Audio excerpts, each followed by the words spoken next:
তাই কি হলো? টাটা যাবো, টাটা টাটা, তাড়াতাড়ি তাড়াতাড়ি রেডি হয়ে নাও।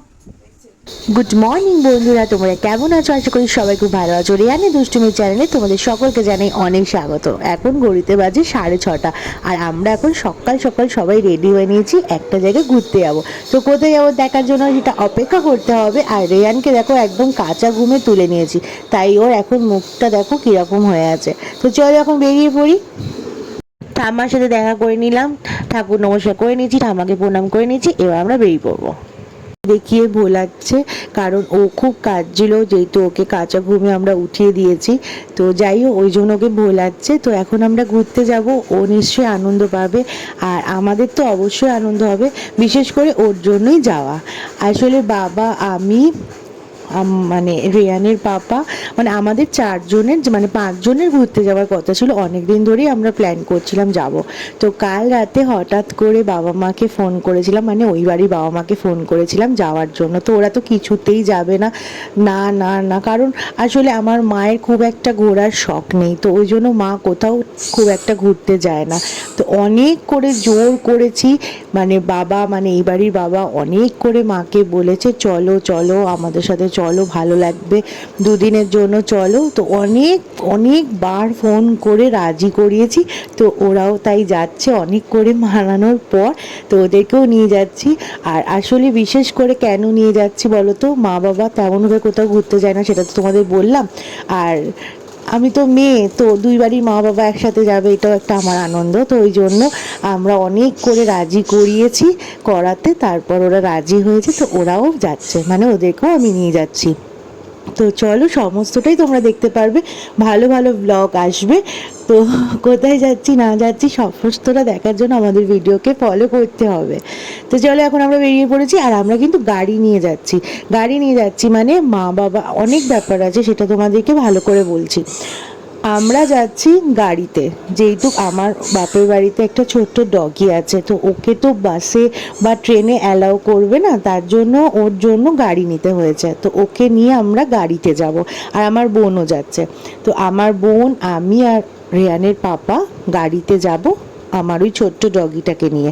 আর রেহান, দুই দাদু, ঠাম্মা আর দিদুনের সাথে বাসে করে যাবে।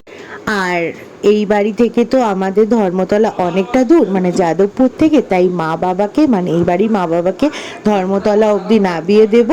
আর তারপরে ওই বাড়ির মা বাবা যেহেতু খিদিরপুর থেকে ধর্মতলা আসবে, বেশিক্ষণ সময় লাগবে না, তাই ওরা ওই দিক থেকে চলে আসবে। আর আমরা এখন বেরিয়ে পড়েছি, রেয়ানকে, বাবাকে আর মামকে ধর্মতলায় নামিয়ে দেব। ওরা একদম 5 জন মিলে বাসে উঠে চলে যাবে। আর আমরা তারপরে ওদেরকে ছেড়ে তারপরে আমরা যাব হচ্ছে যেখানে আমরা ঘুরতে যাচ্ছি সেখানে। আর আমার বোনকেও বলেছিলাম ধর্মতলায় চলে আসতে, ও ধর্মতলায় চলে আসবে। তো চলো, কে কে যাচ্ছি, কি করছি, সমস্তটা তোমাদেরকে অবশ্যই দেখাবো। আর এই গাড়িটা কিন্তু আমাদের না, এটা আমাদের একটা দাদার গাড়ি। তো ওই দাদার থেকেই আমি এই গাড়িটা নিয়েছি, আমরা ঘুরতে যাবো বলে, তো দাদা তাই দিয়েছে। তো এই গাড়িটা কিন্তু আমাদের গাড়ি না। তো যাই হোক, এই গাড়িটা করেই আমরা যাব।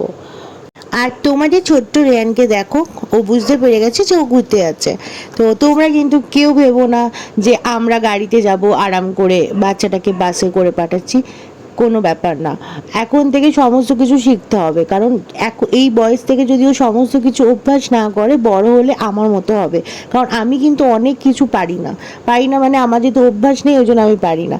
তো যাই হোক, ও এখন থেকে শিখুক। আর ওর সাথে দু দাদু থাকবে, ঠাম্মা থাকবে, দিদুন থাকবে, তো ওর কোনো রকমের কোনো সমস্যা হতে ওরা দেবে না।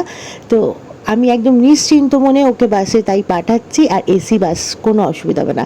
আর বাসের সাথে সাথে আমাদের গাড়িটাকে রাখার চেষ্টা করব। জানি মাঝ রাস্তায় হারিয়ে যাব কিছু কিছু জায়গায়, তাও যতটা পারবো আমরা একসাথে থাকার চেষ্টা করব, কোনো রকমের কোনো সমস্যা হতে দেব না।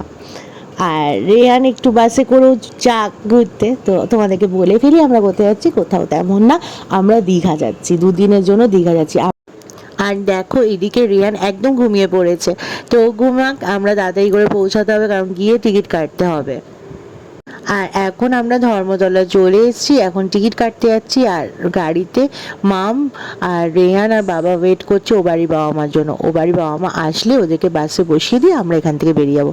আর বোনের জন্য একটু ওয়েট করতে হবে, বোনও আসবে। আর এখন আমরা চা খাচ্ছি, তো ও বাড়ির বাবা মা এখনো বেরায়নি, তো মা পুজো টুজো করে বেরাবে, তো ওই জন্য সময় লাগছে। তো মা বাবা আসুক, ততক্ষণ আমরা একটু চাটা খেয়ে নিই।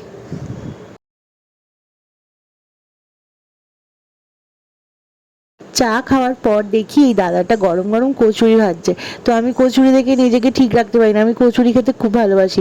তারপর আমি নিলাম 4টে কচুরি। তুমি তো আমায় চিনতে পারছো না, সাবধানে যাবে। হ্যাঁ, স্বামীদের সাথে। এখন ঘড়িতে 7:30 বাজে, আর মাম্মা আর বাবাইও চলে এসছে। তো ওদেরকে রূপ গাড়িতে বসিয়ে আসবে, মানে রিয়ানের পাপা গাড়িতে বসিয়ে দেবে, তারপর আমরা বেরাবো। আর মা এখন আমাকে দায়িত্ব দিয়েছে, মায়ের 2টো গপু আছে, মানে ছোট্ট ছোট্ট 2টো গোপাল আছে এইটার মধ্যে, তো এইটাকে আমাকে সাথে নিয়ে যেতে হবে খুব সাবধানে। তো মা বললো তুই ওকে কোলে কোলে 2টো বাচ্চাকে নিয়ে আয়। তো আমি ওদেরকে তাই কোলে বসিয়ে নিয়ে আসছি। আর দেখো চিকিকে দেখে কিরকম কষ্ট হচ্ছে, ও মায়ের জন্য কাঁদছিল জানো তো, আওয়াজ করে করে। আর এদিক ওদিকে মাকে খুঁজছে, আসলে মা তো ওকে ছেড়ে কোথাও যায় না। আমি তো আগেই বললাম আমার মা তেমনভাবে কোথাও ঘুরতে কোনো দিন যেতে পারে না। তো যাই হোক, ওই জন্য বিশেষ করে মাকে বাবাকে আরও নিয়ে যাচ্ছি সাথে করে। আর চিকি খালি মাকে খুঁজছে, ওই জন্য আরও কষ্ট হচ্ছে ওর জন্য। নমস্কার, আমি এখন দীঘায় যাচ্ছি। আপনারাও আমার সাথে দীঘা চলুন। আপনাদের জানাই প্রীতি শুভেচ্ছা এবং অভিনন্দন। আমি চলে বেঁধেছি। চিকিকে আমরা যতটা পারছি সাবধানে নিয়ে যাওয়ার অবশ্যই চেষ্টা করছি, কিন্তু ও বারবার মাকে খুঁজছে চারপাশে। আর এখন আমরা আনন্দ করতে করতে যাচ্ছি। আর গানটা কেটে দিতে বাধ্য হয়েছি, কারণ তোমরা তো ভালো করে জানো গান চললে কপিরাইট দিয়ে দেবে। তো ওই জন্য গানটা কেটে দিয়েছি। আর গানের সাথে সাথে কিন্তু নাচানাচিটা করছিলাম। গান চলছে না এমনটা না, গাড়িতে গান চলছিল, তার সাথে সাথে আমরা নাচানাচি শিখেছি। আর কোলাঘাট থেকে একটু সবাই মিলে চাটা খাবো, খেয়ে তারপরে আবার বেরিয়ে পড়বো। আর আমরা কোলাঘাট এলে কিন্তু এই শ্যামাশ্রী ধাবাতেই আসি, কারণ এই শ্যামাশ্রী ধাবাটা মানে যেই ভাইয়ের, সে কিন্তু আমাকে দিদি ডেকেছে, আমার ও ছোট ভাই হয়। তো আমি এখানে ছাড়া কোনো জায়গাতেই যাই না, কোলাঘাটে বিশেষ করে এলে আমরা কিন্তু এই ধাবাতেই আসি। এখন আমরা কোলাঘাট থেকে বেরিয়ে পড়েছি, আর কালকের জন্য কিন্তু অপেক্ষা করো। আমাদের ভিডিও দেখতে হবে, আর যতটা পারবো তোমাদেরকে দেখানোর চেষ্টা করব দীঘাতে গিয়ে আমরা কী কী করছি না করছি। তো সবাই খুব ভালো থেকো, সুস্থ থেকো, দেখা হবে কালকে একটা নতুন ভিডিওর সাথে। আর ভিডিওটা যদি ভালো লেগে থাকে তাহলে অবশ্যই লাইক কমেন্ট শেয়ার করতে ভুলো না, আমাদের চ্যানেলটাকে সাবস্ক্রাইব করো। আর এইভাবে আমাদেরকে সাপোর্ট করো, আমাদের পাশে থেকো, আর রিয়ানকে অনেক অনেক ভালোবাসা দিও।